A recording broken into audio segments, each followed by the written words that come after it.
Hey everybody, thanks for watching another Swankivy interview video. And today I'm continuing my series where I'm having different members of the ACE community come onto my channel and talk about their personal experiences with me with some interview questions.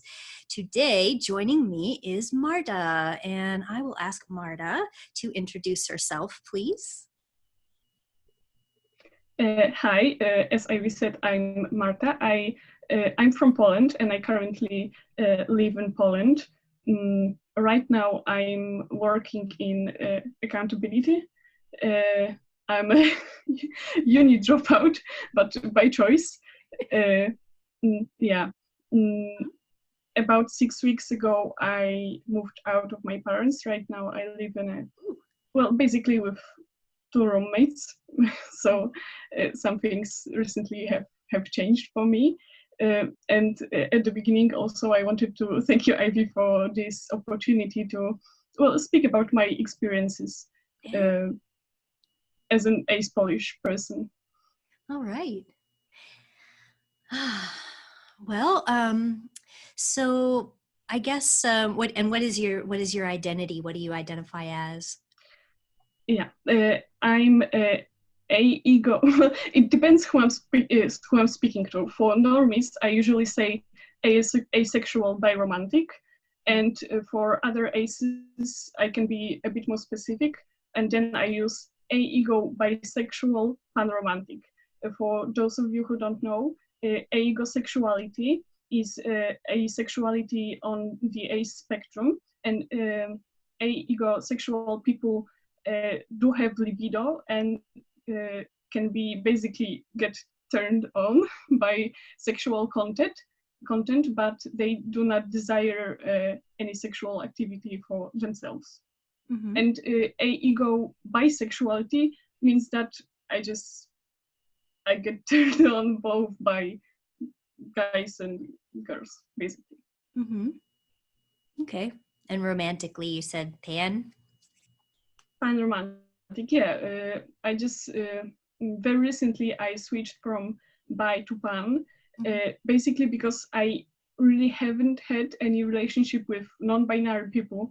But when I really thought about it, I really wouldn't mind it. It wouldn't matter to me if a person was like any gender. So that's why I started using pan romantic. Okay.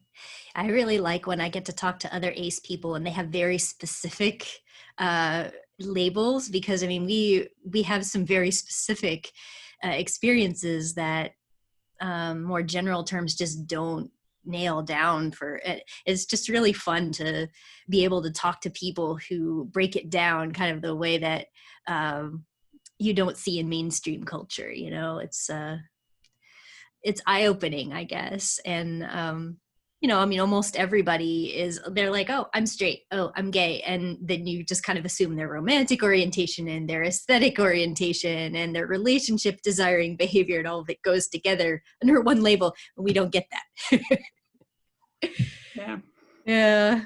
So well, would you mind sharing with me and with the viewers what your history of figuring out you were ace was like, how'd it go, and you know, how you came to your current identity? Yeah.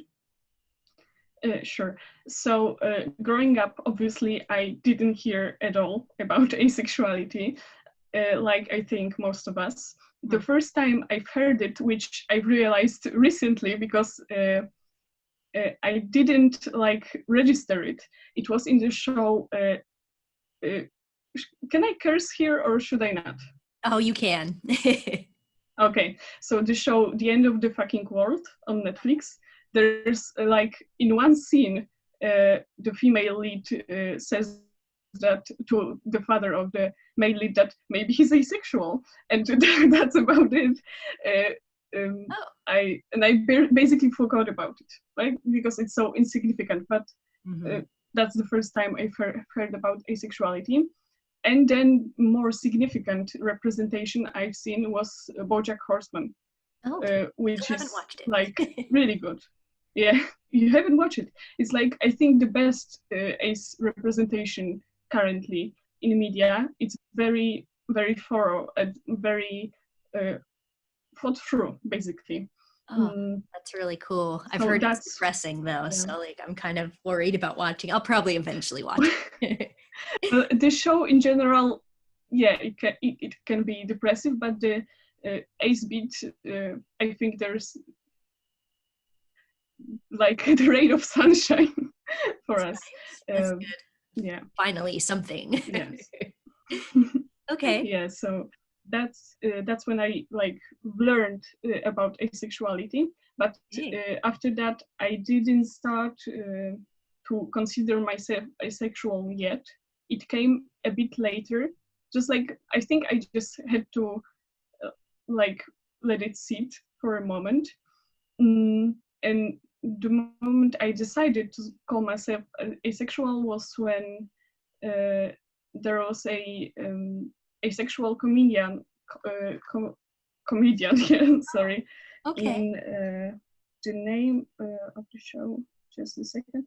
2018 BBC New Comedy Awards, which is basically hosted by BBC Radio 4. And yeah, one of the contestants was asexual, and just Wow. like, you know, hearing it from a person, because it's different. Bojack is a cartoon, right? Right. Mm. Mm. Yeah, it is different. So it was a little bit different hearing it from a like real person. So that's when I decided, like, yeah, it's pretty much me, like very much the same experience. Yes. So that's basically when I heard this comedian, that's when I decided that's who I am. And it was almost 2 years ago now. Okay. That's great to hear, because I mean, you hear a lot of stuff about how media is so important. And if we don't, people say, why do you need representation? Why do you need everything to be represented in media? This is why. This is why, because people Yeah. see themselves and they realize that, oh, I can like have permission to use this for myself, or I can recognize myself in another person. So, so you started Yeah. just using that as your label from that point. Yeah, I obviously I didn't share it right away with everybody, but Right. I just accepted that really that's who I am. Uh-huh. And it was a little bit hard, right? Because you assume for 20 years of your life that you're something, and then it turns out that you're not. Mm-hmm. So it took a little bit of time before I told anyone. Mm-hmm. But most importantly, I just knew in my heart that's who I am, and I think that's the most important thing, right? Sure. That's where it's got to start, at least. Yeah. you know if you don't mind my asking, like, did it seem like you were worried about it, like coming up to it, or was it more like, I'm not really sure what I am, but when that was revealed, you said, oh, that's me? Like, did it feel more like a you were confused until you found that, or what? Well, I wasn't.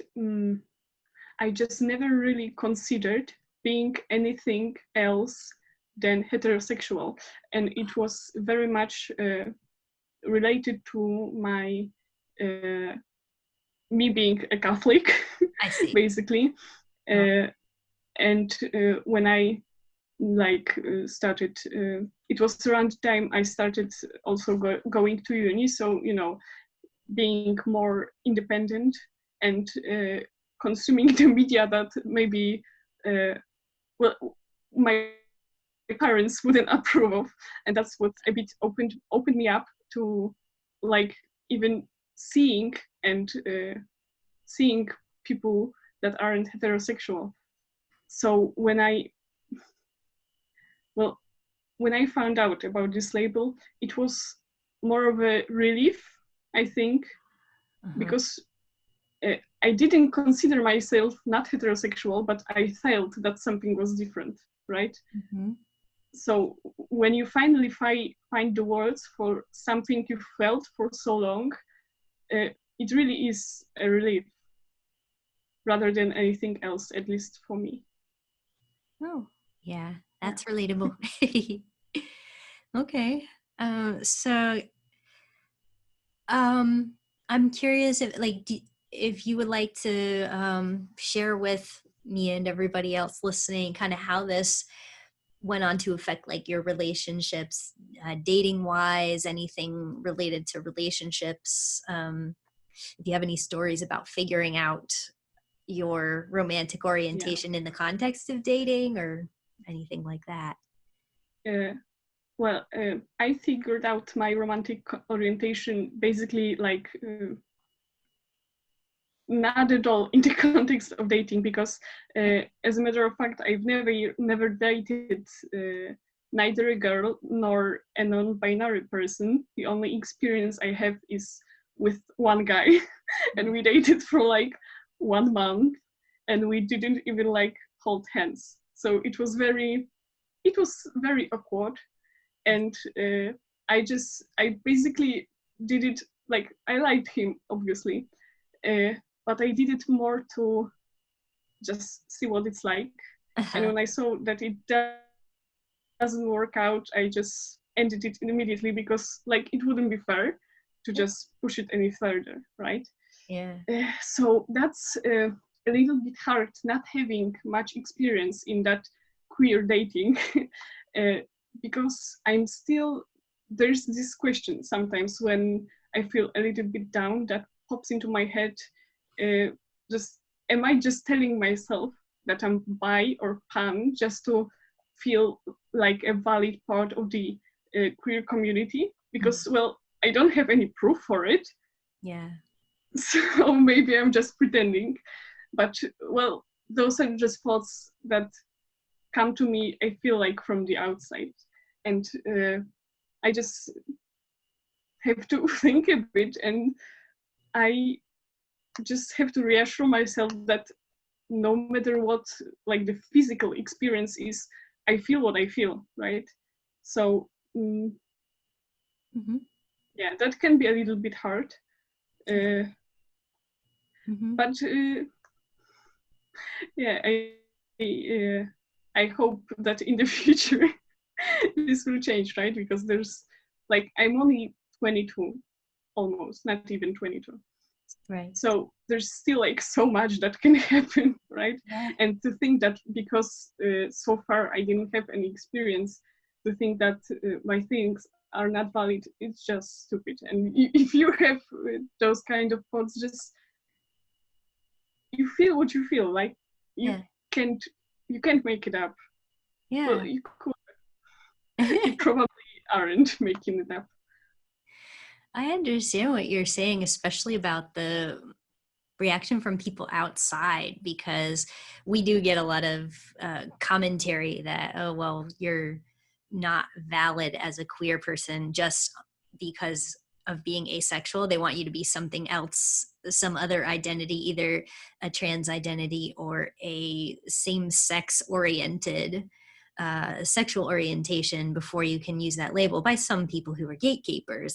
I don't believe that, but I might be overgeneralizing about a lot of straight people, so I apologize if this sounds bad, but I kind of got the impression that most, or many to most, straight people have a really negative reaction to thinking about being in a same-sex relationship. So I feel like if you kind of are either neutral or, yeah, it could happen, it's at least some kind of evidence that it's pretty valid.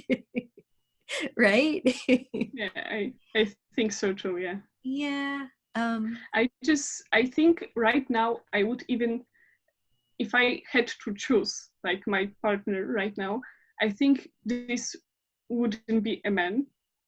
Probably because, well, if it's a girl, that means she's not straight, so she's more likely to share at least a little bit same values as me. And if it's a non-binary person, it's like basically the same, like not a cis person.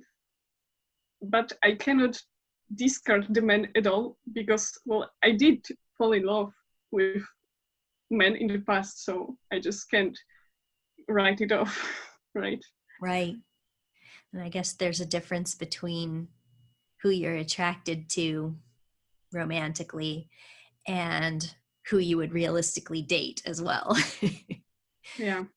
So I also relate to what you're saying with not really having a lot of experience, because I've only dated men also.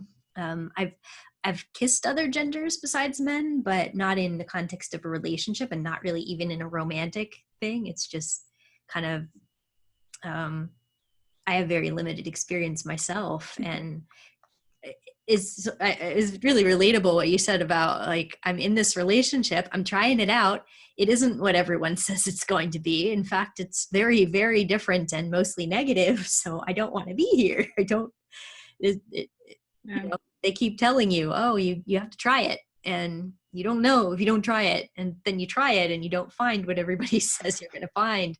I'm like, no, I was right. Right. Yeah. We need to learn just to trust ourselves. Yes.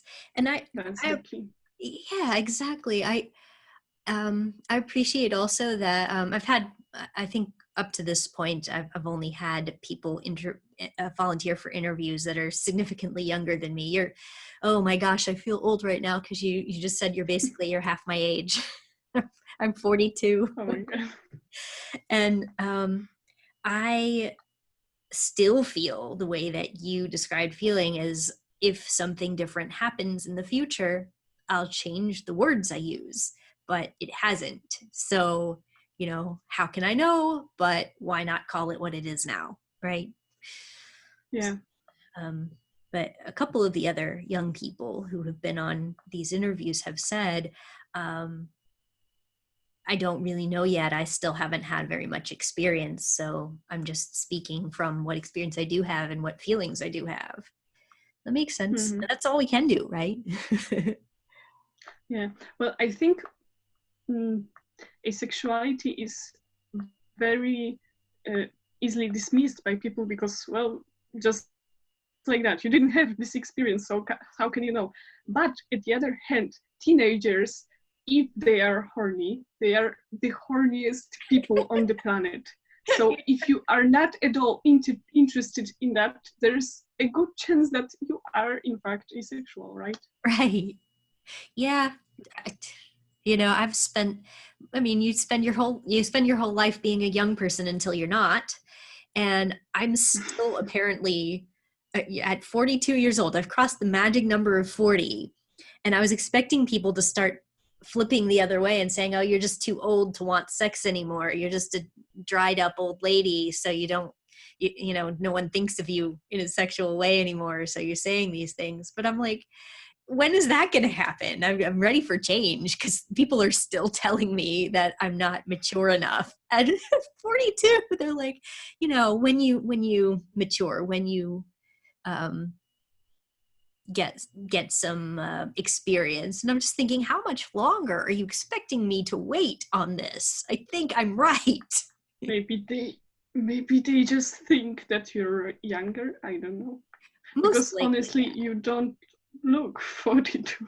Right. Most people, if they see me, they assume I'm much younger than I am, but they don't think I'm a teenager either. But I mean, ultimately, it's just believe people. Yeah. They talk about what they feel.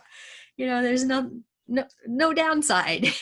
And if we are wrong, then we will change. We will change what we call ourselves. And I hear it's pretty compelling. Like sexuality, I hear it's really compelling. So I don't think I'll be able to resist it if it comes to me.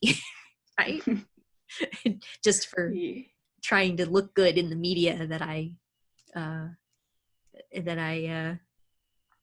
was not wrong about myself or something. I don't know. It seems like temptation towards sex and everything like ruins people's lives so often. So it must be compelling. It breaks up relationships. It brings down powerful politicians. So I like to think I would notice if I was feeling it. Right.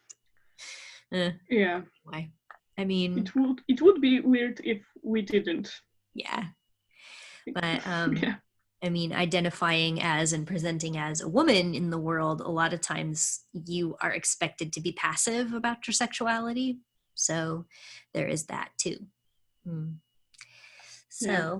So, well, so you mentioned earlier about being raised Catholic. I wanted to talk about that in this interview a little bit, about how kind of how sex was presented, sex and relationships and marriage and stuff was presented to you when you were being raised Catholic, and how you think that might have affected your current perception of sexuality.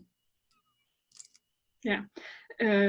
So obviously, for those of you who don't know, Catholics like preach basically abstinence till marriage, and then once you're married, like it's your duty. Basically, you have to have kids, so you have to have sex, right?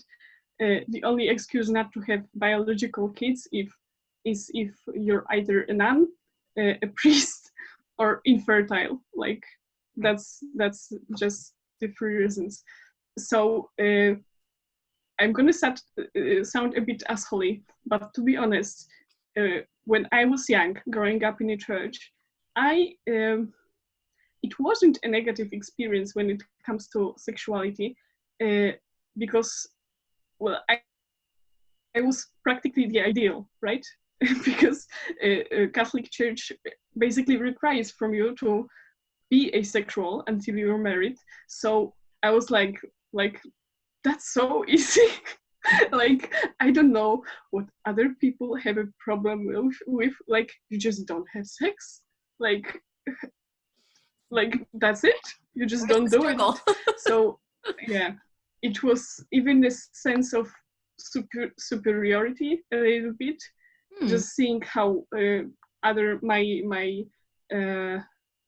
colleagues, well, friends in your church struggle sometimes with their sexuality, and just being, I just felt really disconnected from the whole like having sex and all that. Just like it wasn't even uh, on my radar, right? All right, so Yeah. it was really difficult for me to just fathom that like my school friends in high school could be having sex. Like how, why, what for? Yeah. uh, so it was for me personally, the experience in church was positive when it comes to sexuality. But at the other hand, there's also the same sex attraction part. Like when, as I said earlier, I just didn't really consider, like I've never felt like weirded out by like I I've always had very very big admiration for other girls, you know, their bodies and whatnot, and I just assumed that every girl felt that way, right? I just didn't think like, yeah, this, you know, friendship and stuff like that. But obviously, it's not how every girl thinks. I see. Mm, so I assumed my heterosexuality. Mm. But when I started to like question it, first I understood that I was ace. I was still Catholic then, and then slowly I started losing my faith, and with that came the realization that I just it opened up like even the possibility of being attracted to people other than men, right? So that's when I was already basically on my way out of church when I accepted that. Mm. So I didn't really have like any bullying or anything when I was in the church, but that doesn't mean like it's a huge problem still. Just because I didn't experience it, uh, well, it doesn't obviously mean that this problem doesn't exist, and it is just heartbreaking, right, to hear these stories of gay kids being bullied in Catholic schools and whatnot. And I just feel grateful that it wasn't my experience, right? And feel very bad for those who struggled with that kind of experiences. Let me see my notes. Who I got. Mm-hmm.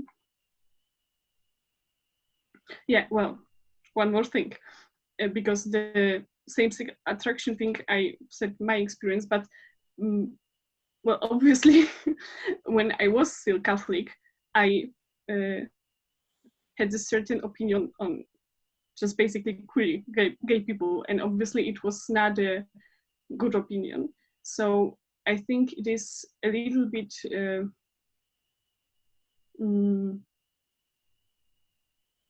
well, when you're Catholic, you are being told that the gays are basically, pedophile degenerates, and it's hard to even see queer people as human sometimes. So I still have, I have more of internalized, well, not internalized, but a little bit of transphobia more than homophobia, because, well, I have same-sex attraction, so it's easier for me just to get rid of that.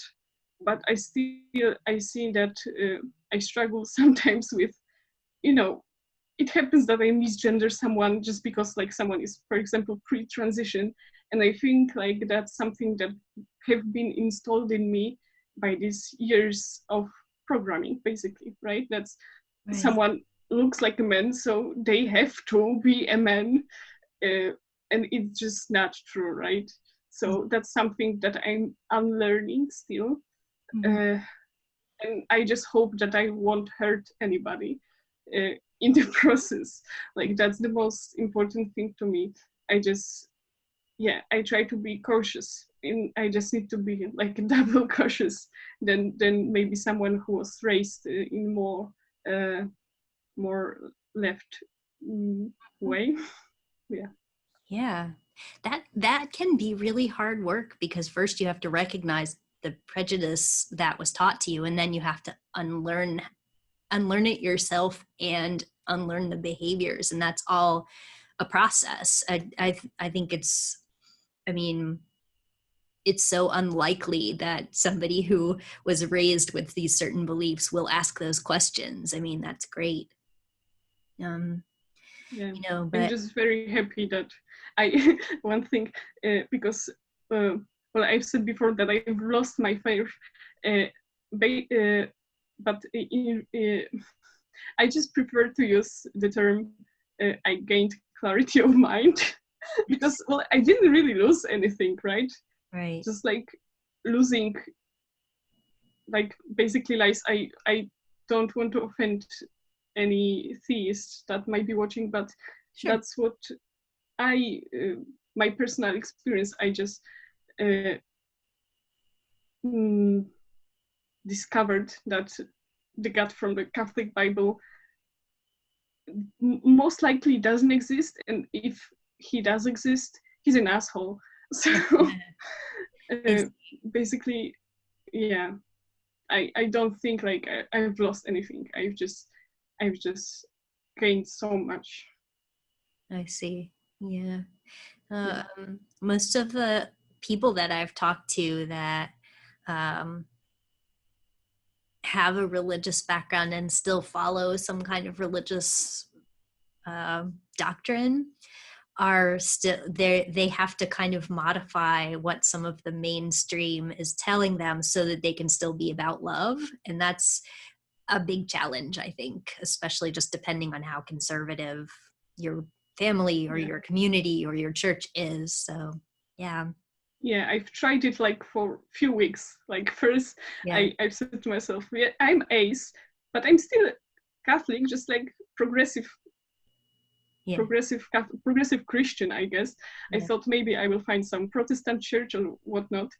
Then I thought to myself, well, if really the Bible is true, so why would I be isn't true? Why would I be a Christian at all? So maybe I'm a pantheist or deist because, well, I still feel some supernatural things sometimes. But then I abandoned this thought too, because well, these feelings can be so much more easily explained by our like brain chemistry and things like that, that for me, like maintaining this belief was just irrational. Mm-hmm. I see. So that was all kind of tied into the journey altogether. Yeah. Interesting. The stuff that you said about kind of feeling like, oh, wow, I'm not struggling with this, I must be kind of better than you kind of thing is very interesting, because I've heard almost the opposite from some other people who went through the same thing, but they were like, what am I supposed to be feeling here? I'm not struggling at all. What's wrong with me? You know, they put it on themselves instead of putting it on, well, I guess I'm awesome. Yeah. Did you But ever, there's, huh? yeah, go ahead.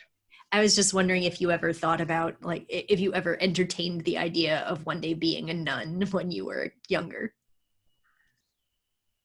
I did. You did? And it's silly to think about it now, but well, I was very, very religious. Like basically, my faith was most of my identity. Sure. And I don't like when people dismiss people who transition from theist to atheist by saying that, well, you've never believed really, right? If you've lost your faith, that means you've never believed. And it's like, it's just bullshit, Yeah. because it was like my life. I just, from the age of 6, I was a part of youth groups, and then I was a youth minister and all of that. I spent all of my half of my vacation like basically on Christian camps and things like that, and it was my life. Right. So just dismissing that, well, it's hurtful a little bit. Yeah. Like it was still alive, but to say that I wasn't like devoted, it hurts a little bit. And I I understand. so yeah, I was very, very engaged in that. So I did entertain the thought. I even researched different congregations and stuff. Yeah. But I'm happy I didn't go through with it. Sure. Yeah, there's one more important thing I think to say. Uh-huh. If we're talking about Catholicism and Christianity in general, about women and sex.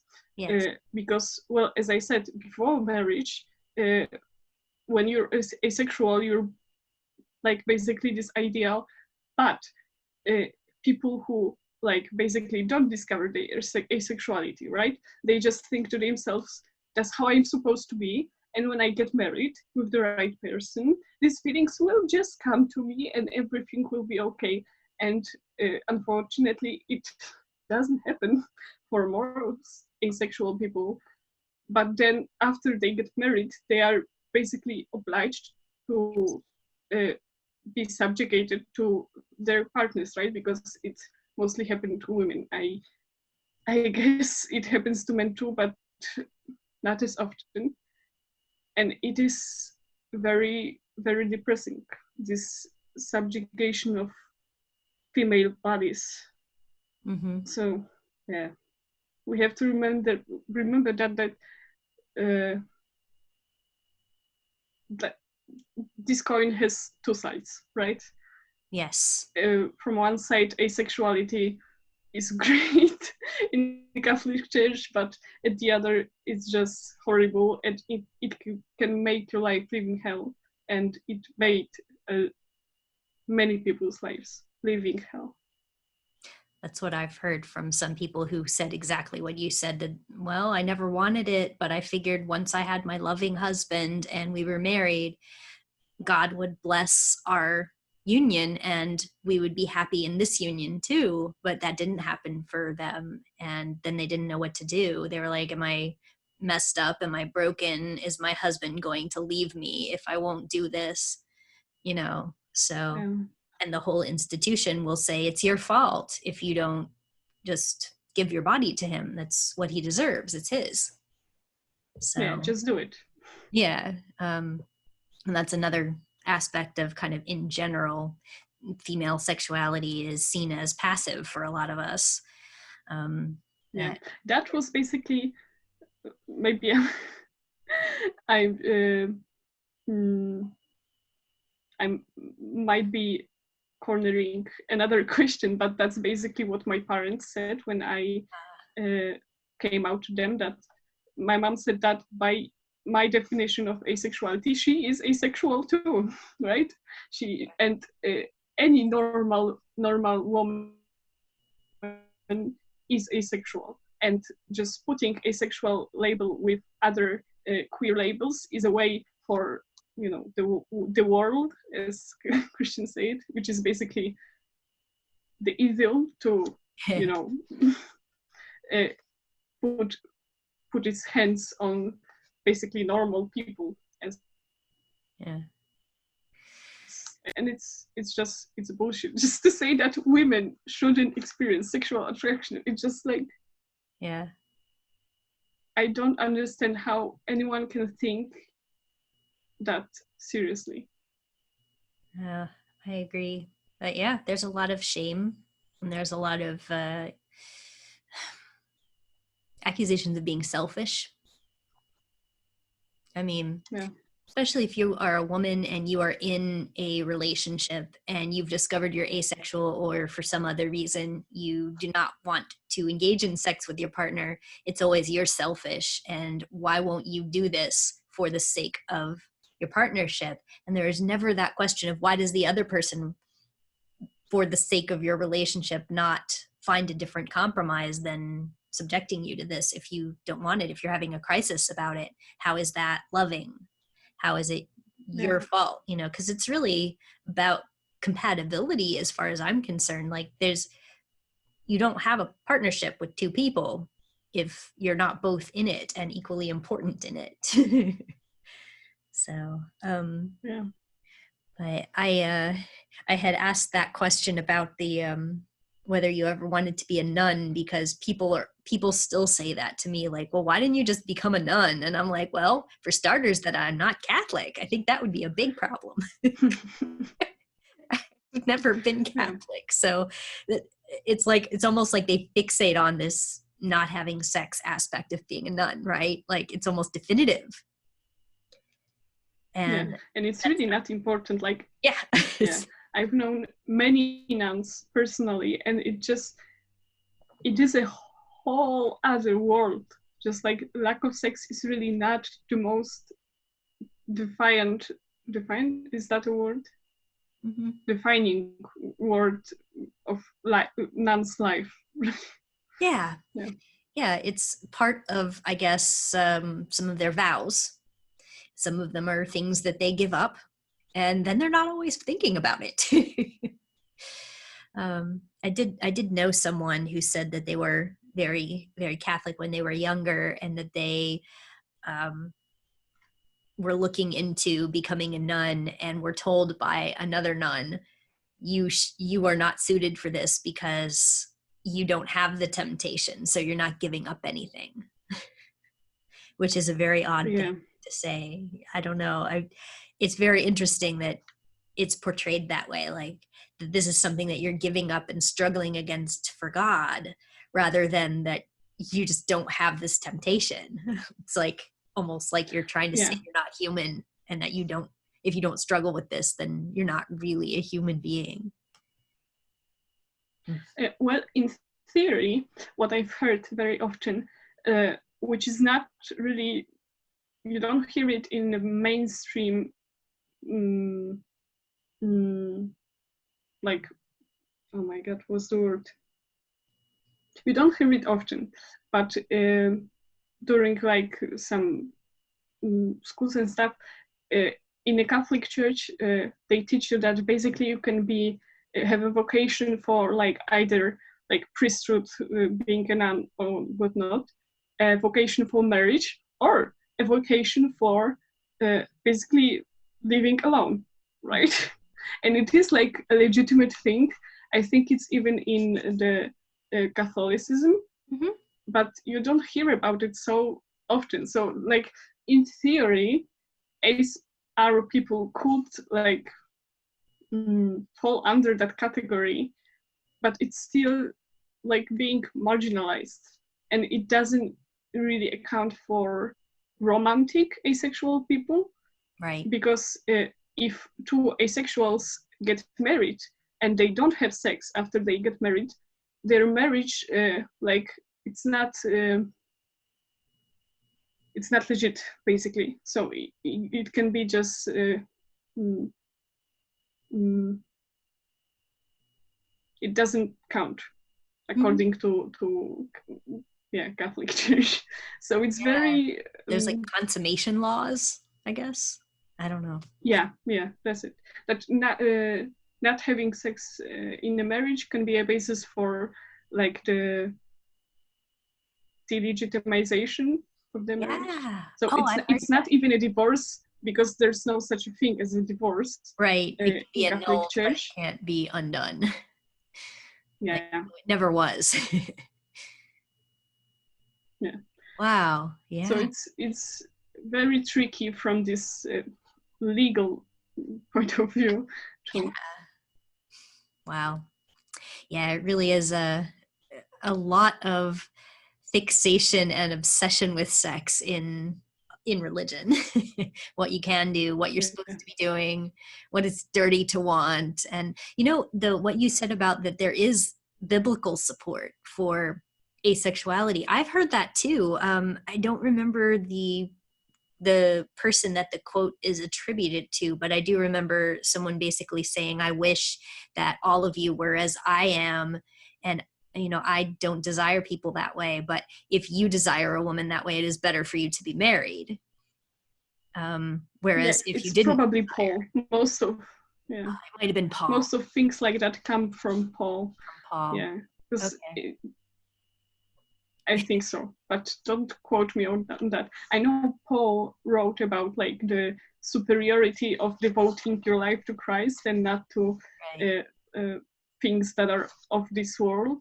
Right. But I'm not sure he wrote that exactly. Maybe it's also a matter of translation and the Bible, because basically Protestant Bibles can be very, very different from Catholic one. Yes. So so probably it's from him. Yeah, I just don't recall off the top of my head, but I did look it up when I was writing about it in the book that I wrote about asexuality. There's a section with that quote in it. I just I was raised Jewish, so I didn't actually get a lot of exposure to any Christian Bibles. So, yeah. Yeah, people have a lot to say about how you handle sex in your marriage, and you can't really even get counseling that will support abstinence in a marriage, even if both of you want it. It's always going to blame somebody for it. But, sad. I mean, supposedly it's so that you can have children, but if you're infertile, or if you're past the age where you can have children, are you still supposed to have sex? You are, right? Yeah. Well, I think that, well, you have to, for the sake of procreation when you're fertile, but I'm not sure with older people. Right. I'm not so sure, really, because I don't have much experience, right, exposure to older Catholic couples, and if I do meet them, I don't ask them about their sex life, obviously. Sure, of course. So I'm not really sure, and I don't think that church cares basically about older people if they raised kids, like if they had kids, and I don't think they care. Right. Yeah. I think one thing I have heard is even if you've had an operation to have your parts taken out or something, they'll still say, "Oh, well, God can make a miracle happen. You might still have a baby." Which I've heard ridiculous. I have. Yeah. Well, there's one thing, but it's not. It's basically very specific thing. There's a thing called white marriage, which some Christians take part in, but they don't. It's basically for people who are after like a divorce. They had a Catholic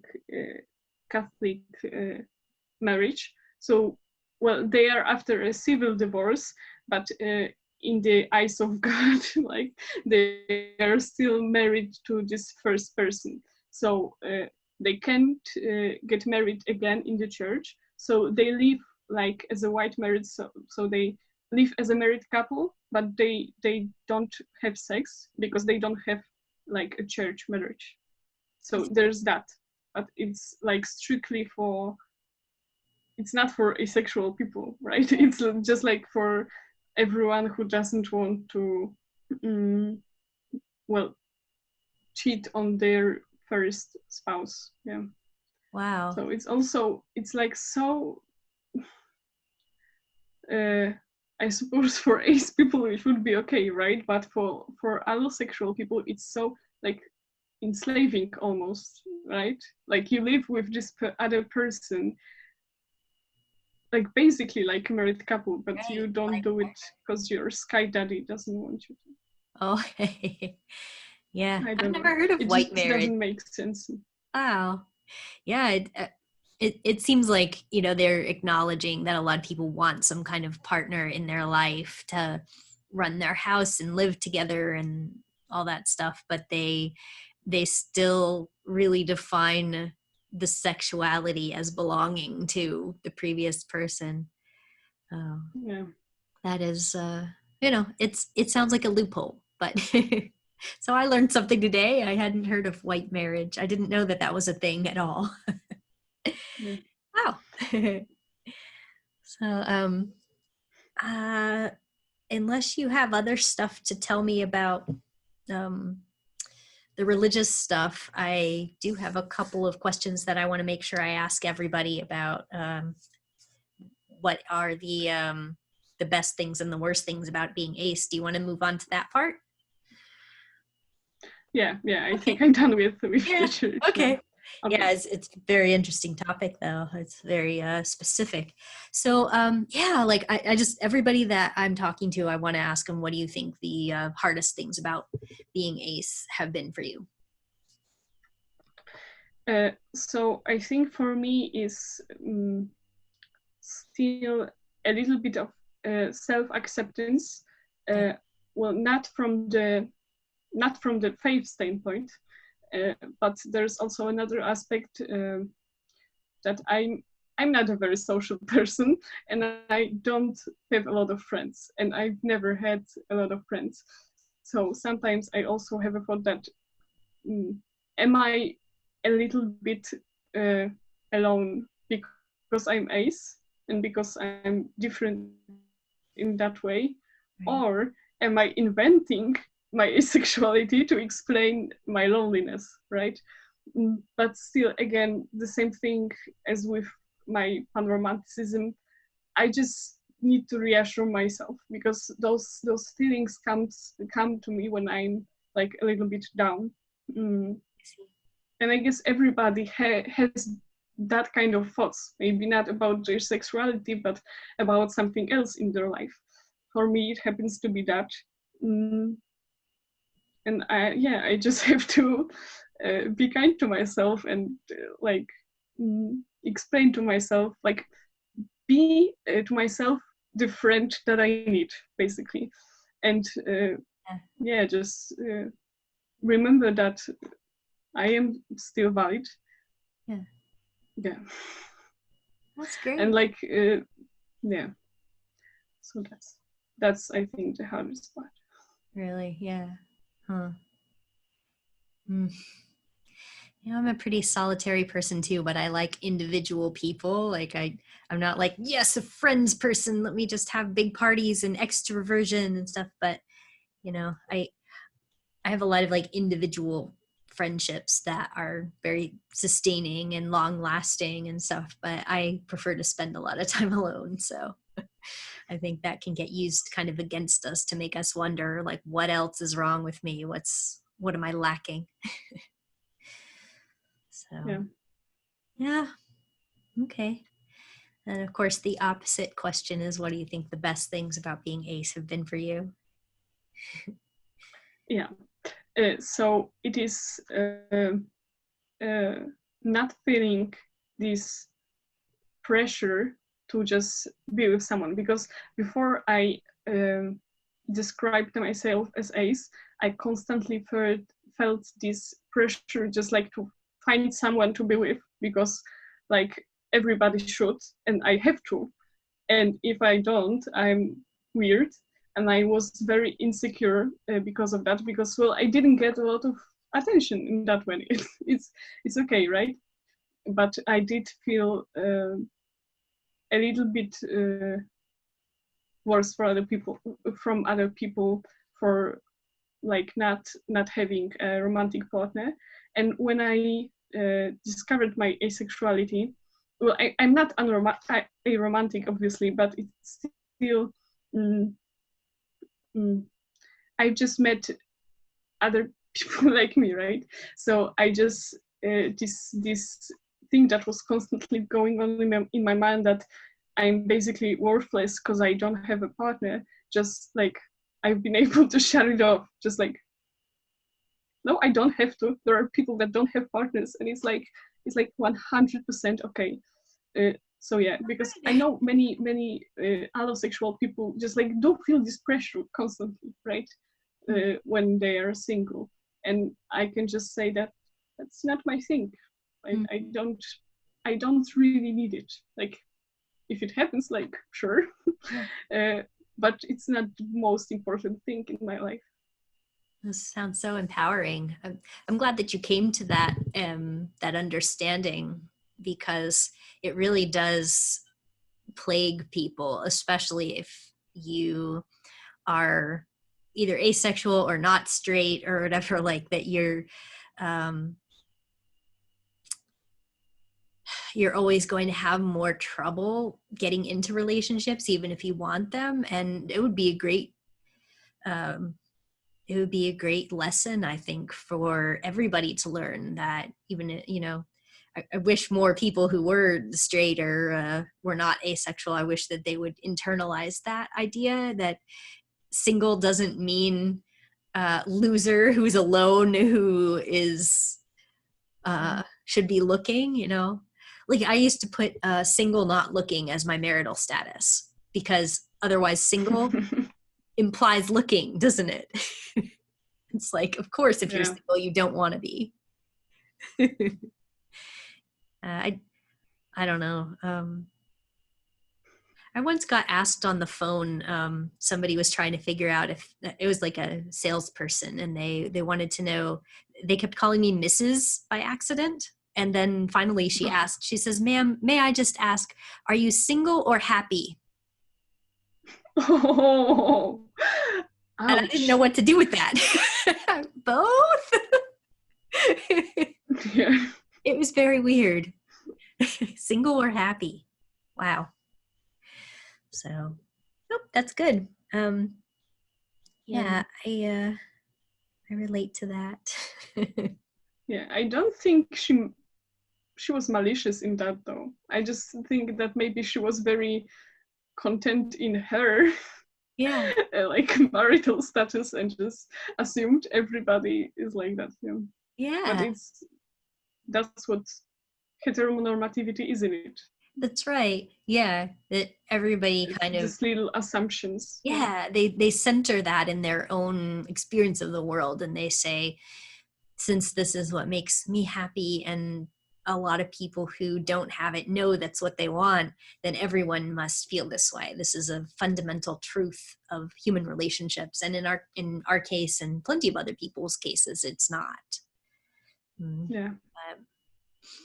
I think more representation of people like on TV shows and people who identify this way in popular media could possibly help to change that on a larger scale, because we really don't see it. We see mostly young people who are single are trying everything they can to be otherwise. They're trying to hook up. And but yeah, but, I've heard it in a lot of places that ace and aro representation is really hard to portray if you don't say it verbatim, because like if they are not in a relationship, like basically why would you talk about it like on a show that is about something completely different? So even if authors maybe did intend certain characters to be on the RA spectrum, but just like you don't see it basically. There's one I don't know if you know Dirk Gently's holistic detective agent. I've read it. Yeah, it's good. There's Douglas Adams. So in so that's books, but also there's a TV series on Netflix in Europe, but I don't know if it's I think it's in States too. Well, it was created by a very shitty person, but still the series itself is great. So I just want to say like the showrunner is an awful person, but I don't want to discard the whole show, because like he wasn't the only person working on it. So just like a warning, I guess. But the show itself, like Dirk in the last episode on the second season, which was the last because it wasn't renewed, his friend asked him about like some girl who was interested in him, and he said, I'm not into that kind of thing, right? So for me that's clearly like he's aromantic, right? It's not his thing completely. He's like, and it's hard even to see him in that way in the show, because he's portrayed like very like asexual in a very asexual way, right?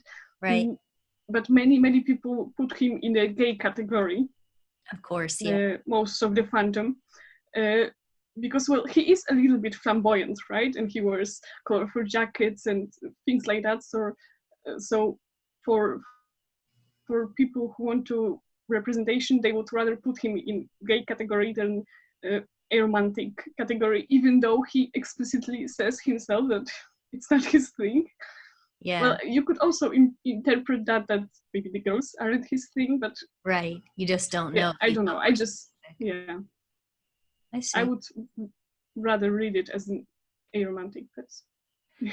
So if you want a good show, with the first season doesn't have any romantic plots, and the second one has a one minor. They are just like basically two characters that are a couple, but they don't share much of a screen time. So it's not a thing. And they're gay, and that's the only couple that's portrayed in a show. So it's very like ace safe. So I recommend it if you haven't seen it. I did really like the books, so I had heard somewhere that they turned that into TV, and then I completely forgot. Well, just so you know, they don't adapt any of the books. They move to America and just give him separate adventures, which for me is great, because if you try to portray Douglas Adams' work, it wouldn't be great. They would mess up somewhere. And many the fact have that tried. they decided to just but they've translated like the feel of the books very well. So that's great. Oh, it's good. Yeah, you're right though about with media. If they don't say it specifically, it can kind of be seen so many ways, and then especially with something like asexuality and aromanticism, it looks like nothing or not yet. If they're like, when is he gonna get a girlfriend, or when are they gonna cover this? And all of the fans are shipping people and stuff. And it is really hard, because if you don't specifically say this character has an asexual and aromantic orientation, then just like in real life, people will see them as just not yet in a relationship. Yeah. Happened with one of my my favorite shows too, where, you know, they didn't say it in the show, but somebody who worked on the show said, I wrote this character to be asexual and aromantic. And then people were mad. They were like, but she was shown with an interest in this other person. And it's like, we have interests. We like people. we have like platonic relationships. We have friends. We have even people we might hug or lay on a bed with. So I don't know. It's funny that they would be angry about that, like something had been taken away from them. But it's true. We're a blank space, and it needs to be filled with the words if it's going to be interpreted that way. But then there's people like you and me who are going to see it and we're going to, I think that character's ace.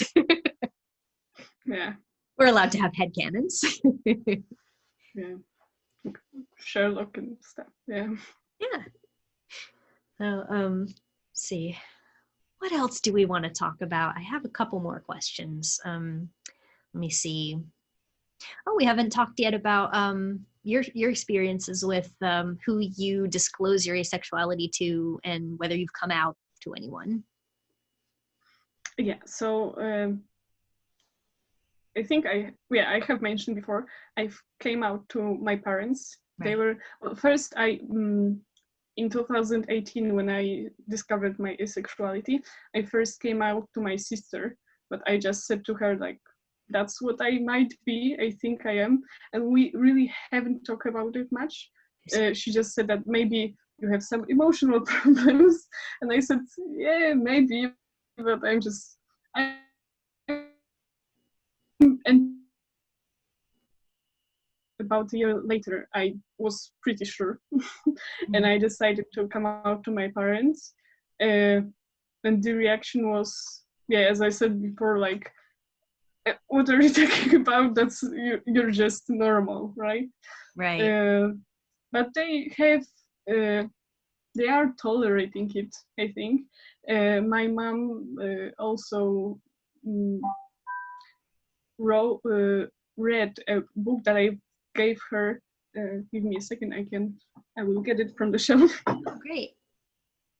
Book recommendations. It will be all matches, but it's like basically from A to Z about LGBTQIAP. Wow. Like a brief, like, you know, you can also a bit of a workbook, coloring book. I have some flags here. Yeah, so they are already colored. All right. Yeah, basically like educational, like from the basis, even from people who don't know anything about like queer stuff.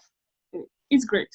And they were just, yeah, some of the friends from my like local queer association wrote this, and it's great. So she read it, which I'm very happy about. But yeah, her main concern was that I was like, you know, drawn into this evil thing when I really don't belong there. But I just said, like, that's what I am. And I've decided to tell you about it because, well, I would feel weird not to. Right. And you just have to accept it, right? Yeah, not so long after I've decided to move out. It was a little bit connected because even though they didn't explicitly like disown me or anything, there's just like this little things, just knowing that they do not accept me. Like they just tolerate it because I am an adult and they can't change it. Yeah. So they have to basically put up with it, but they don't. They don't like it. So that's that. Basically, I don't have any problem with coming out to anyone that's asked, but it's like you don't talk about it basically with people, right? So if the topic of the oh my god, like basically if the subject comes to like sexual orientation and whatnot, I just come out. I don't have a problem with that. Especially when it can, like, you know, provide a different perspective. I'm happy to educate people. The weirdest coming out was to my boyfriend I've also mentioned earlier, the one I was with for 1 month, because well, I thought he knew, but there was just this little voice in my head, like maybe he doesn't, maybe, because my signals, they were not very they were too subtle, as it turns out. Yes. And he had no clue. Yeah, so it was like maybe 3 days after we started dating, I just said to him, yeah, like, by the way, just to make sure that you know, like, I'm not heterosexual. And it was just like pure shock. And I just explained to him that I'm asexual and biromantic. And he said he needed some time. I a little bit hoped that he would change his mind and would break up, but it didn't happen. He said that, like, yeah, okay, he still wants to try, which I think I was a little bit proud of him, to be honest. But yeah, it still didn't work out. But yeah, I'm happy that he was open to this experience, right? Because I don't think most, like, you know, allosexual men would. Yeah, I've also had some weird coming out in this my scouting team, but it was yeah, because, well, basically to my scoutmaster, I won't get into details, but basically my superior, he's a little bit more conservative leaning, but not really. It's like not a leftist at all. And so I came out, and basically his reaction is that the parents can't know, because if they do, they might not let their children like to our scouting team, right? And that is unfortunately true. Yeah. Because we still, yeah, Poland is still a pretty homophobic country, unfortunately. So if you're not straight, you And might be a pervert. yeah, it would be worse, I think, if I was a guy. But still, like, the girl, even queer girls would be looked,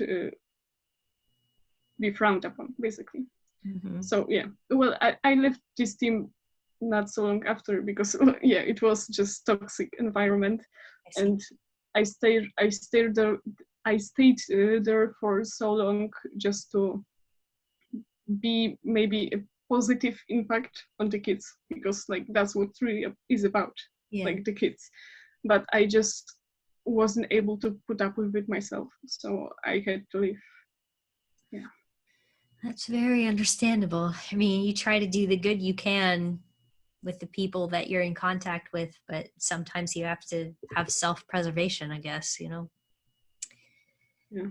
So it is really interesting that even when you come out as asexual, there will be straight people who say that's not queer, and there will be gay people who say nobody thinks you're queer, but then sometimes straight people will still say that's filthy queer stuff. Yeah, I think it was more about the bi part than ace thing, right? Sure. That makes sense. Mm-hmm.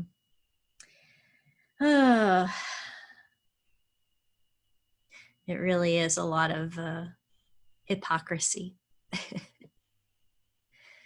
So that's been your various experiences coming out and disclosing, huh? All right. Yeah. So, but you do activism type stuff, right? You are in Poland trying doing You have an organization, you told me when we were setting this up. Yeah. So Okay. basically, do you want me to tell from the beginning my activist journey or about the organization first? Yeah, I would love to hear like how you got started and what all it is that you do. Okay. Yeah. So the first thing I did when I learned about asexuality, obviously I went to Avon forum and things like that, but I didn't really find any resources in Polish.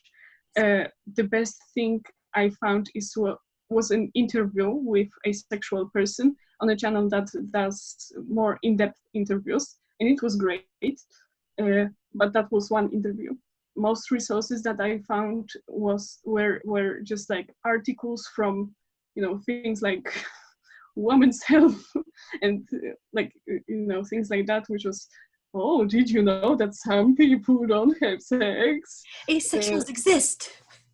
Yeah, the tone like that, just basically in the tone of us being like a circus freaks. Yeah, look at these So weirdos. it wasn't great. Yeah. And I haven't really found, I started searching for communities, but I didn't find any. As it later turned out, there were already groups that existed, but their names are so obscure that I just didn't found them. So I created my group, Facebook group, called Polish Asexuals in a loose translation, which is when you type asexuality or asexual in Polish, it just comes up as like one of the, I think, two top searches. So it's very visible right now. And it grew pretty quickly, I think because of that, because it was so searchable.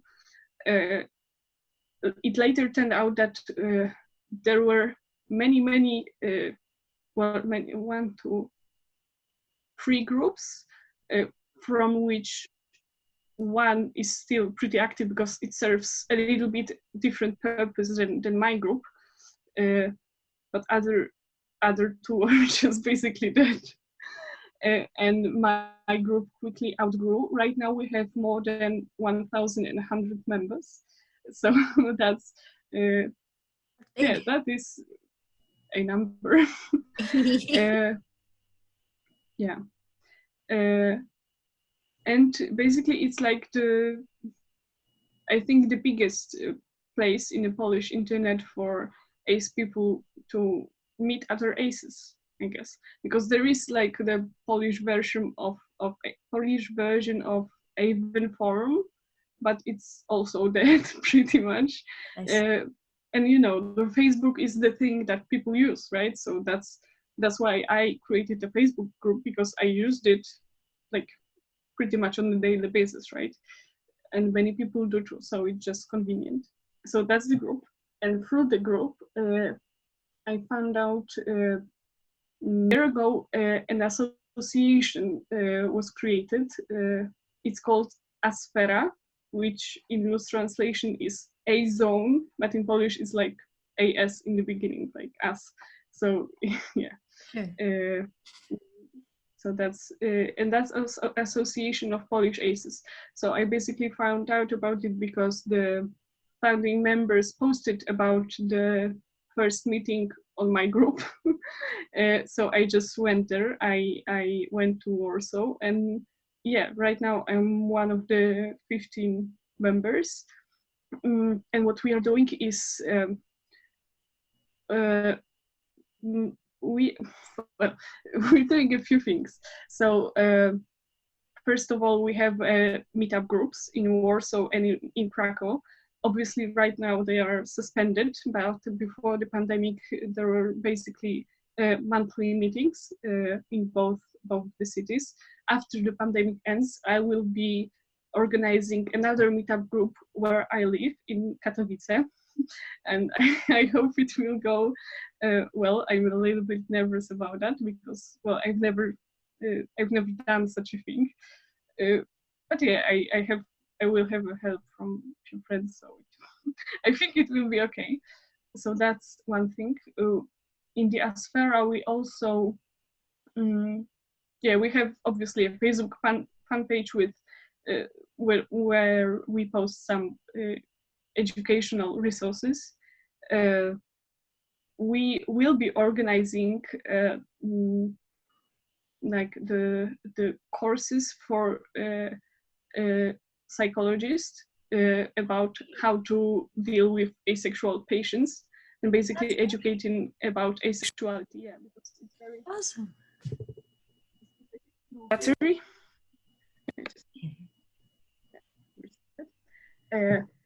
Yeah, so that will be starting also after the pandemic.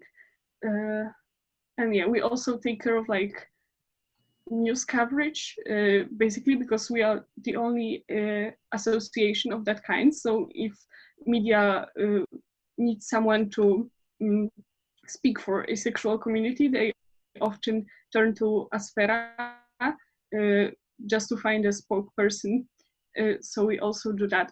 Going back, I will be having a presentation for a big company, in the end of June. So that will be big too. Yeah, it will be in English because it's not only for the Polish people. Just it's like more worldwide.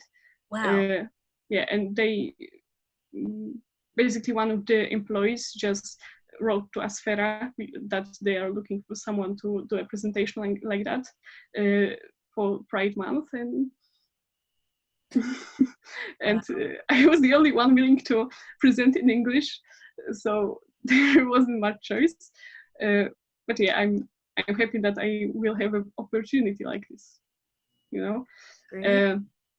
And what else we do in Asfera? Oh my gosh.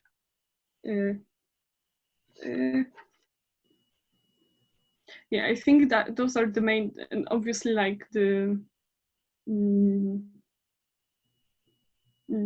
oh, one big thing.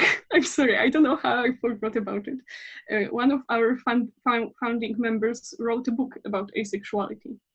Yeah, in Polish, the only one that we have right now, but it is very thorough, and I think it's just great. And it's I think it's more for other people wanting to learn about asexuality than for asexuals themselves. But yeah, it's great for that. It's very yeah, just great. So that's a big one. I think it even had a third place as a bestseller on psychology books in the biggest bookstore in Poland. Wow. Like, basically Polish Amazon for books. Yeah. So it was a big success. So it's not there's not much social awareness right now in Poland about asexuality, but we're working hard on changing that, right? And I think we're going in a very positive direction right now, and we just have to, keep the momentum and yeah, do as much as we can. That's a lot of work. You really made a lot of progress. If you don't mind, I'd love to link some of those things that you mentioned in the comments or in the description if anybody wants to check them out, or if anybody watching is from the Polish communities that wants that stuff. Yeah, sure. That'd be great. There's also one thing, some self-promotion, because yeah, I manage the group. I'm part of the Asfera, but I also have a YouTube channel. There's not much there yet because yeah, I don't have that much time. Also, I'm a bit. I have a blog, like writing blog. I'm writing a script for the next video about gray asexuality, and I just yeah, I'm still working on it. I hope I will finish it soon. So the channel is called Asexual Education. Great. Okay. And yeah, so far I have 5 videos. Yeah, also the only channel about asexuality on the Polish YouTube. If, to be honest, if someone else wanted to just like, you know, do it, because I'm not sure I'm the best person, but there's no one else to do it really. So I'm just I'm doing what I want to see, like in our community. But I hope that one day we will have a little bit more people willing to just share their experience, just like on your English speaking YouTube, right? Right. Yeah.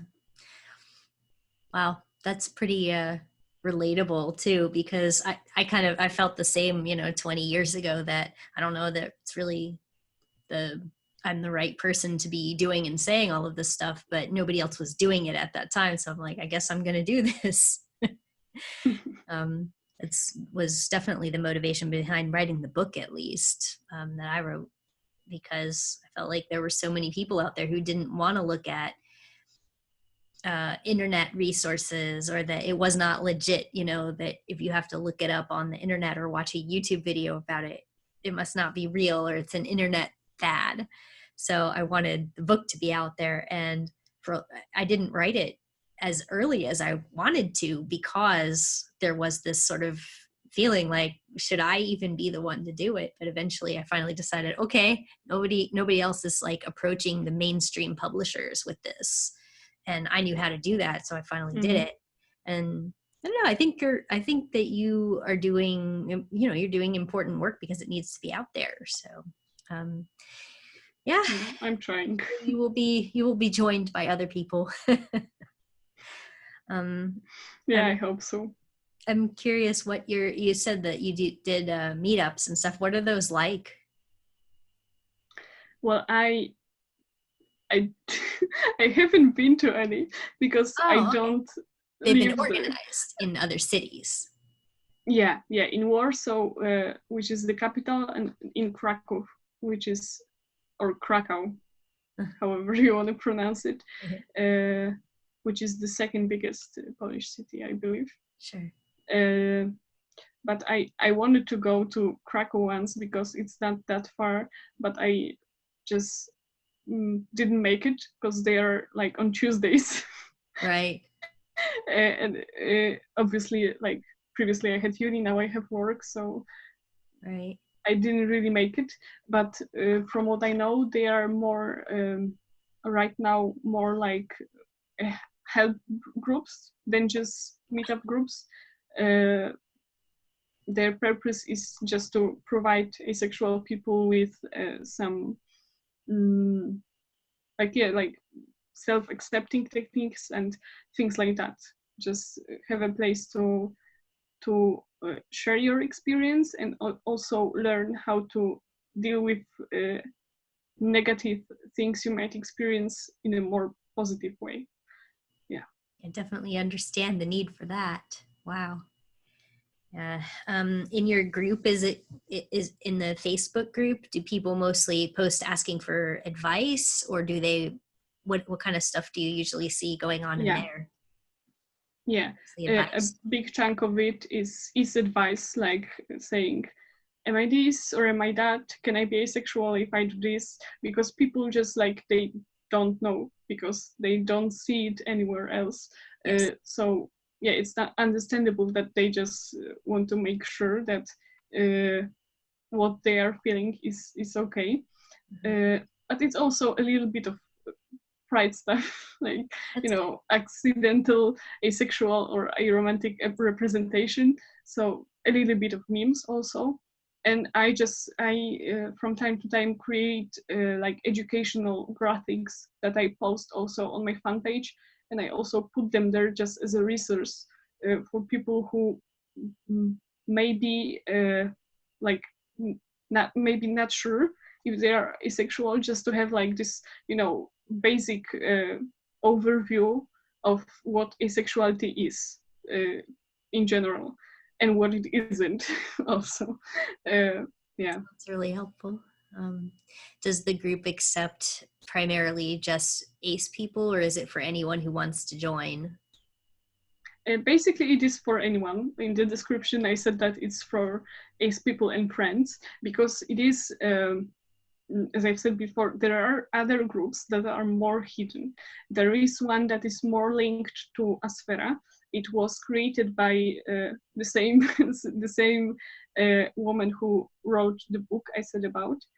She was also, she created this more hidden group, which was more meetup group. Oh, I forgot. There were meetups, but it was long time ago. Once, like 4 meetups a year in another city, but they were like purely recreational, Yeah. not like professional. So yeah, that group I think is the oldest one. So my group is more like a forefront. If someone like finds out about asexuality, they type in and they want to learn more, they can join. I don't really,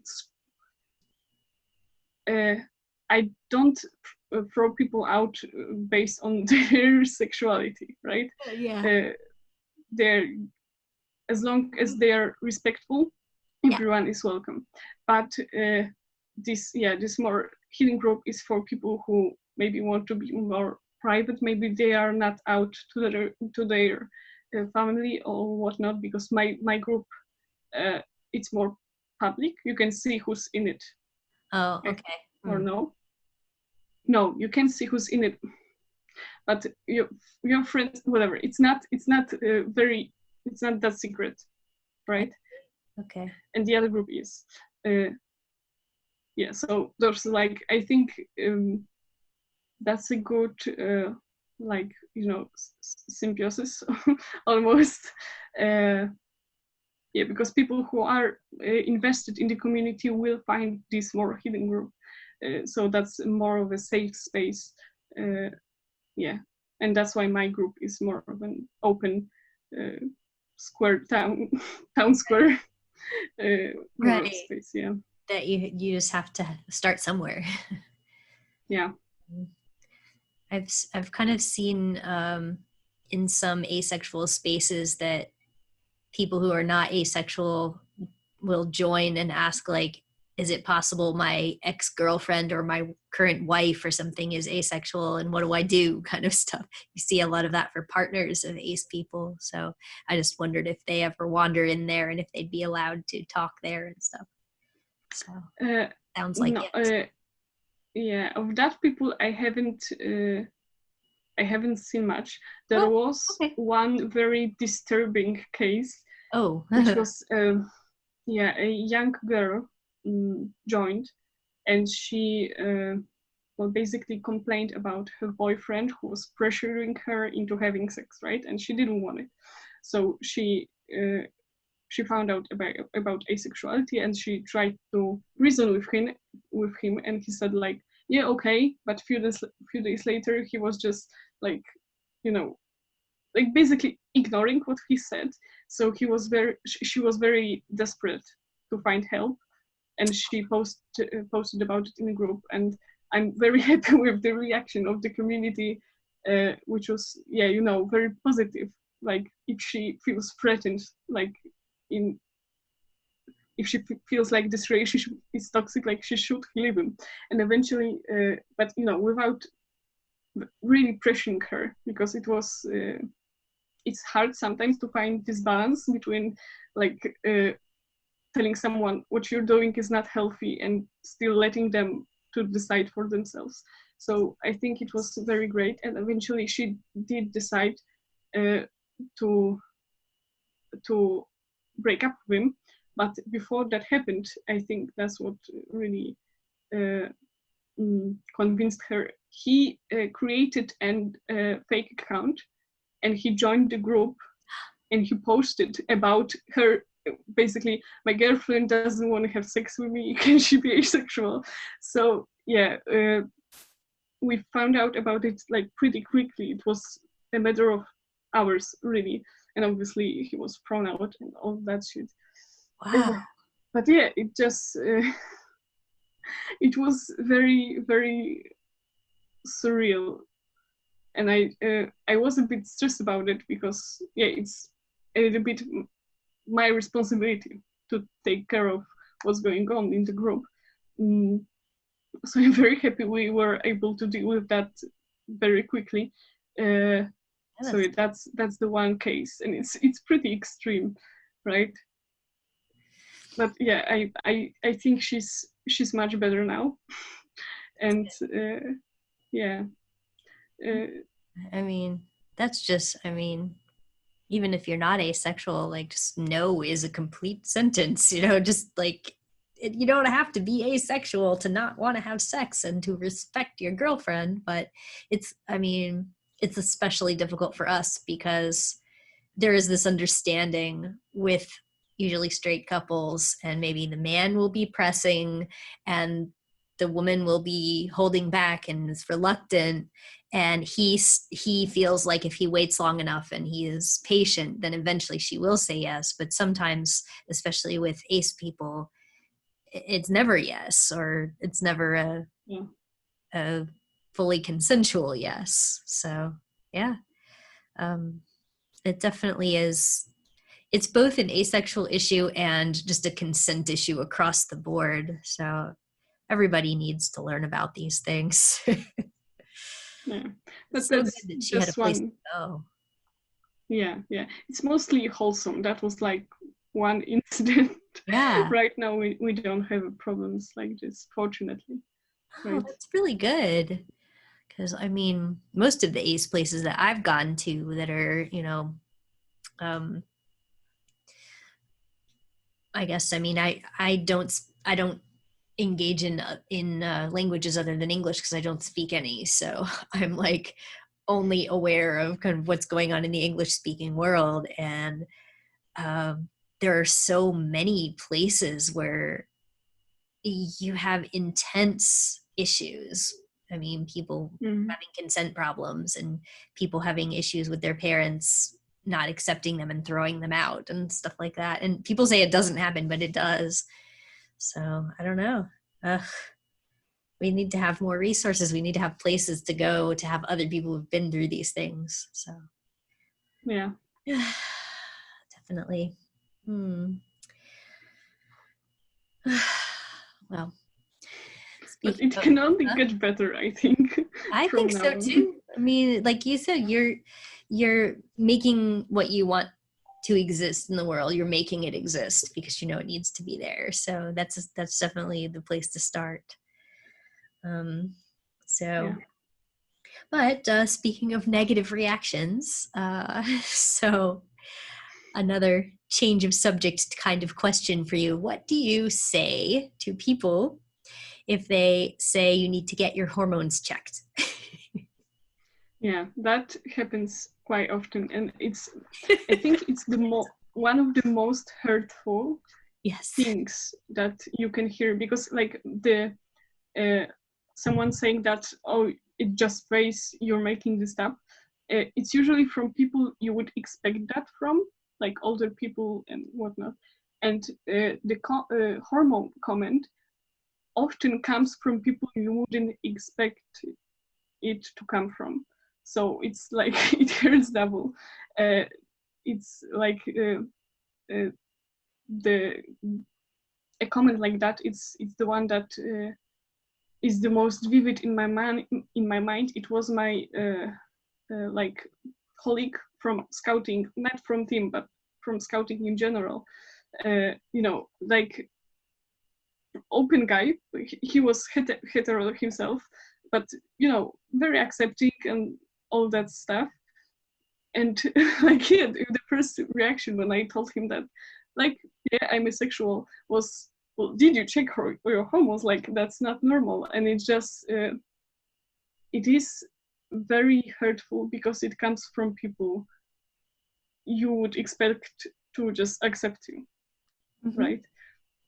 And it's very hard to respond to it if you didn't check your hormones. Well, for me, it's much more easy because, well, I do have libido and I do experience sex drive. So I know for sure that like my hormones are okay. But for aces without libido, like, what do you say? Like, so what if they didn't? Like, and also that's such a like private thing to ask, right? Yeah. Normally you wouldn't anyone else, and just for some reason, if you don't have sex, like there must be something wrong with you, right? Yeah, I can now ask you personal medical questions. Yeah. It's I don't know. I mean, do you have any advice on what people should say, or do you just not really know what to say yourself when they say it to you? Well, what I most often say is like, why should it matter? Uh-huh. Because it's not even if I even if let's say someone does have a hormone imbalance, right? That still doesn't affect their sexual orientation, right? It just affects their libido, right? So people just don't distinguish these two things.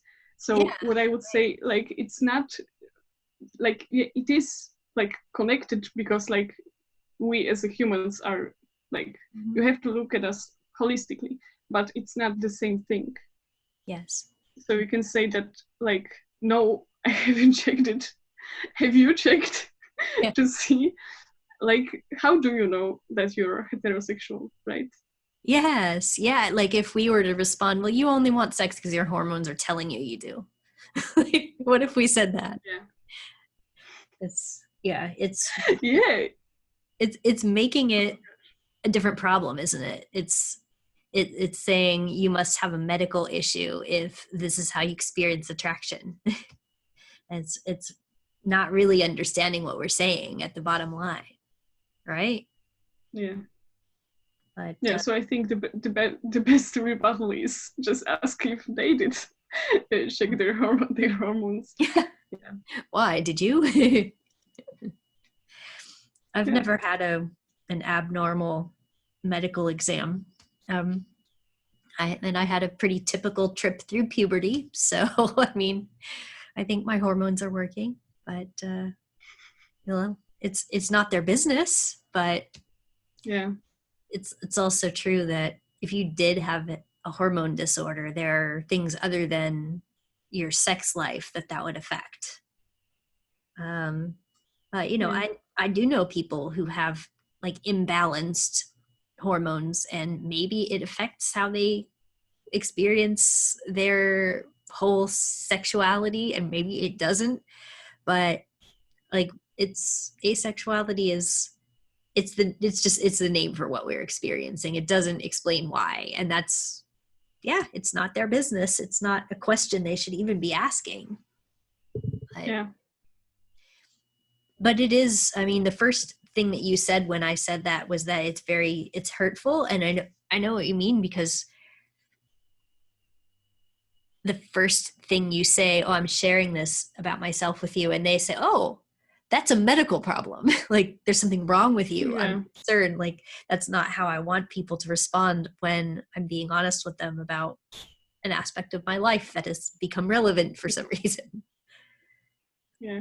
I think other comments, like just this dismissal, can be expected. Just like saying that, oh, I will cure you with my dick, is like, okay, I just dodged the bullet there. I don't want you in my life, so it's Yes. also not a problem. But the hormone comment can come from people like you want in your life, Yes. and this comment comes from them not understanding at all your experience.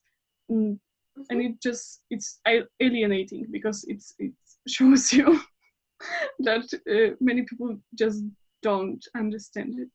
Mm-hmm. I think Well, also yeah. because there's this possibility that it comes from genuine concern about your health, and it's only appropriate for someone to be worrying about that if they're my doctor or someone who has control of my my health, like who is responsible for my health. And that is only the case if I'm, a minor. If you're an adult, then nobody is in charge of whether you're medicated for any disorders or whatever. But it is frustrating when it comes from someone that you wouldn't expect to invalidate you, because you don't want them to worry about you, but that's also just, it's an inappropriate question. Plus hormone disorders are so much rarer than asexuality, right? Like, or maybe, I don't know, we're probably more than 1 in 100, but it's, but people don't know it, right?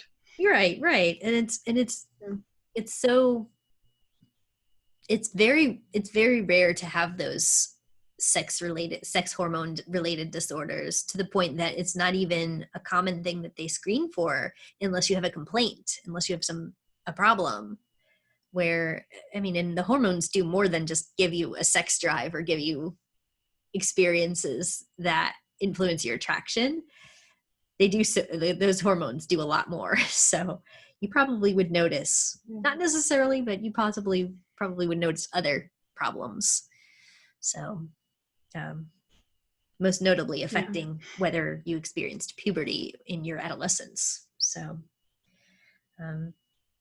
but I have known a couple of people who had either an intersex variation or a hormone issue who identified as asexual. And I talked to one of them at a conference once, and he said that he was basically abused by his doctor because, like, I'm not going to share any personal details of what he told me, but, he just said that the doctor did not accept it as what it was. And, if you're not experiencing attraction to women, of course, he said specifically, if you're not into ladies, then we're going to shoot you up with testosterone. And it was, it ended up being like, when he finally got a better doctor, it was, the doctor said that was a dangerous dosage that he was giving you, just based on, I still don't want to do it.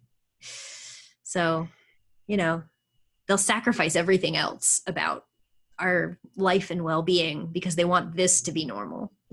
And that's an inappropriate reaction to caring about us, honestly. Yeah. But at the root of it, it's a personal medical question that I'm not going to answer certainly not going to answer from a random person, but exactly. Yeah, they should start to understand with, some education, why that's not something they should ask of us. I ended up putting something in the book that I wrote about, like, what if I've already asked a question that I now know I shouldn't have asked? Like, there's some guidance on that. 'Cause I think it just comes out of their mouth, doesn't it? It's just like, oh, maybe this. Problem, maybe this.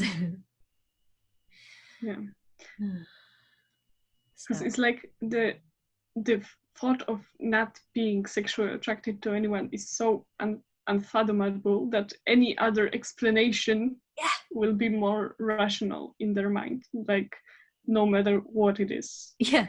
Oh, good, you're not asexual, you're just sick. Good. What? I don't know. But I guess it really just comes down to their mindset. If they see the world as this is like a central aspect of their identity, and they can't imagine that we have an identity or a sense of purpose or any chance at happiness if this is not really central, then we prove it's possible. Because they're very motivated by it. Most of them, many of them. So not everybody. Because, that's what we're taught, right, from the very young age. So it's also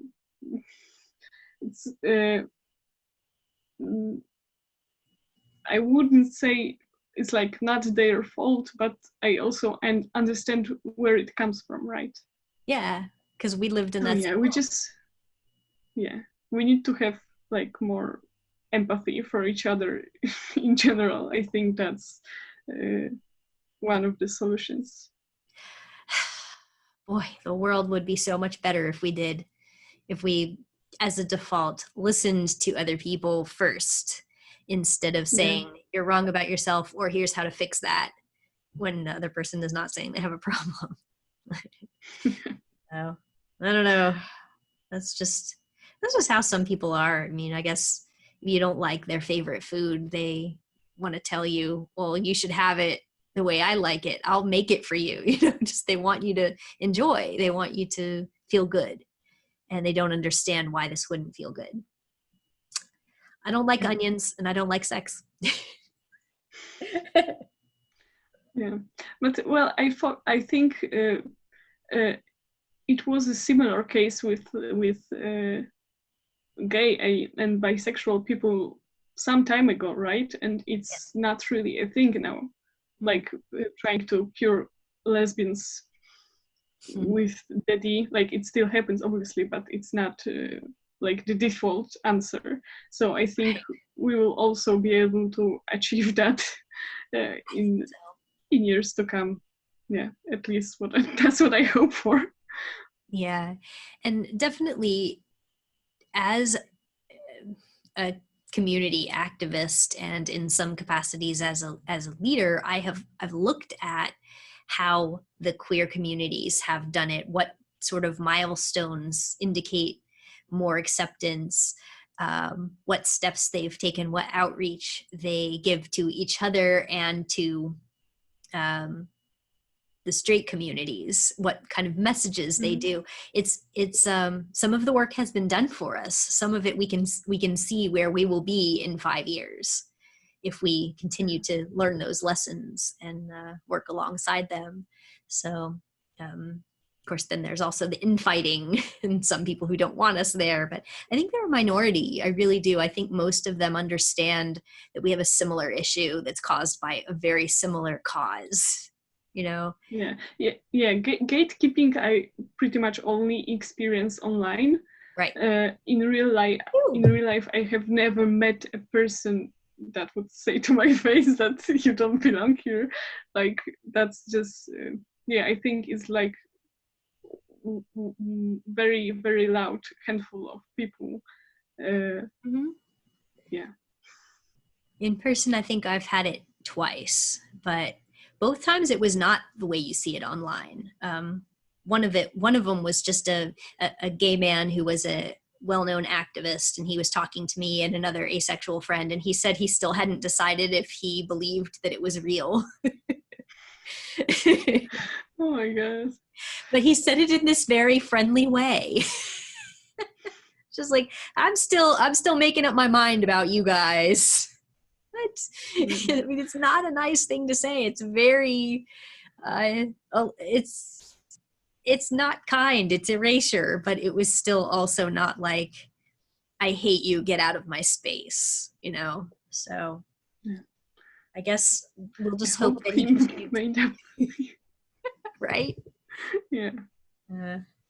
I've really it's very mild in person, but yeah, online it gets very nasty sometimes. Well. Yeah, we have a whole other group that was, it's a Facebook group just devoted to just like posting some aphobic stuff just to report to Facebook and things like that. But it's much smaller. It's just like basically, a few people who have time and will to do that kind of thing. Right. Kind of takes a lot of energy out of you. But it's good to have that kind of thing documented too, because I don't know if you've ever had this reaction to somebody to talking about asexuality, but when people say, why do we have to talk about it? Because nobody would hate you or nobody would be against that. Nobody would have a problem with that. And obviously they do. So it's nice to have examples of what that looks like, because a lot of people who accept that there's homophobia and accept that there's transphobia have a hard time imagining what acephobia would look like. Why would anyone have a problem with us? So because, well, I guess it maybe stems from the fact that we don't experience like asexuals don't experience like systemic oppression. Right. Like there's still obviously marriage equality from people who experience same-sex attraction and are ace, but that's like maybe another issue. Just Right. asexuals, as we are, like no one will put us in jail for not having sex. The oppression we experience is just like social one, right? So maybe it's not that obvious to people who just don't experience it ever. Right. Yeah. Mm-hmm. Yeah. I think there are a couple of ways you could argue that systemic oppression does affect us in certain ways, but a lot of it is associated with like whether a marriage is legal or immigration and stuff like that. Like that, at least in my country, sometimes they'll ask questions to people who one person has lived here since birth and another person immigrated and they got married. Sometimes they're going to interview them to make sure that their marriage is real, and they'll assume that if they're really married, they're having sex.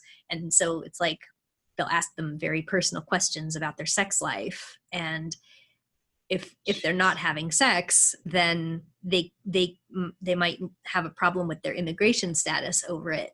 So it's one of the ways it can manifest. But I think in general, nobody is writing on paper. Like nobody is saying asexual people are going to get thrown in jail or something. And generally it's not written in laws one way or the other. And I have seen an anecdotal story about someone who they were an asexual married couple who they were denied adoption because they were asexual. Strange, but yeah, like why would anybody ask that? Like, how? In that case, in that case I heard that it was because in the initial interviews they'll ask couples who are married and appear to be heterosexual like why they're not having their own children, why are they adopting? And they're like, well, we don't have sex, we're asexual, rather than, oh, we're infertile, or we want to give a home to a child, or we already have lots of children. They said that, and the person said, well, you're not fit to be married if you're asexual, and they didn't approve the adoption. But I don't think that's illegal. I don't, because it's a private company, they can choose anything they want. Actually, I think really the main way that you could say is like institutionalized is in mental health, that we can be, until very recently, we could be diagnosed with a disorder for not wanting to have sex or not experiencing attraction.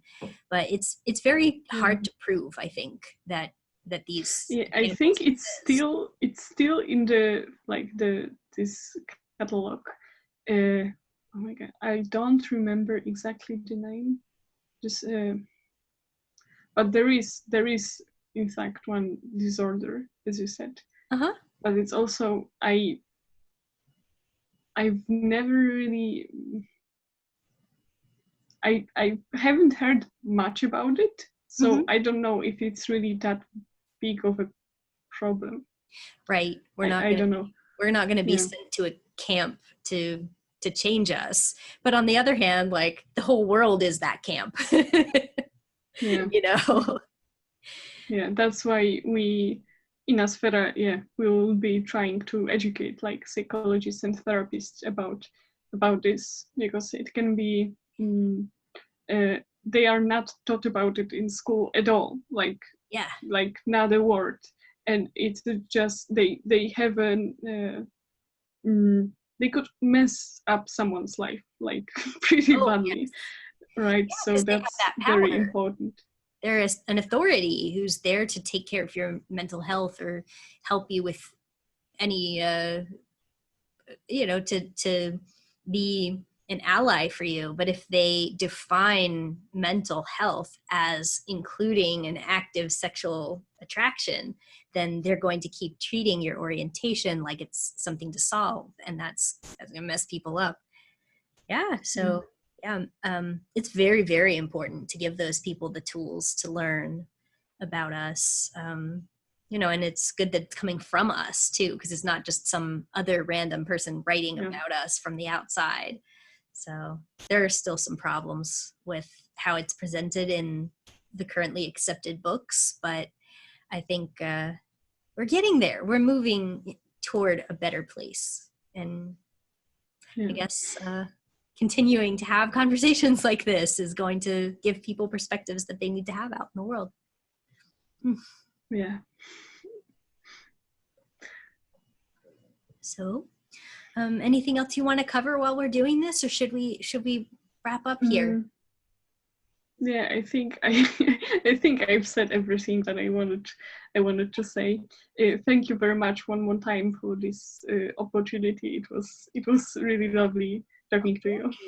Yeah, thanks for coming on. And I'll just say, like, to my viewers, like, also thanks for watching us. But I'll try to, we'll follow up afterwards and get links or anything else that you might have been interested in from this conversation that you can follow from the information attached to the video, in case you're interested in seeing these organizations or books or anything. So we'll figure that out. Okay. All right. Well, thank you. Right. And thanks for watching, everyone.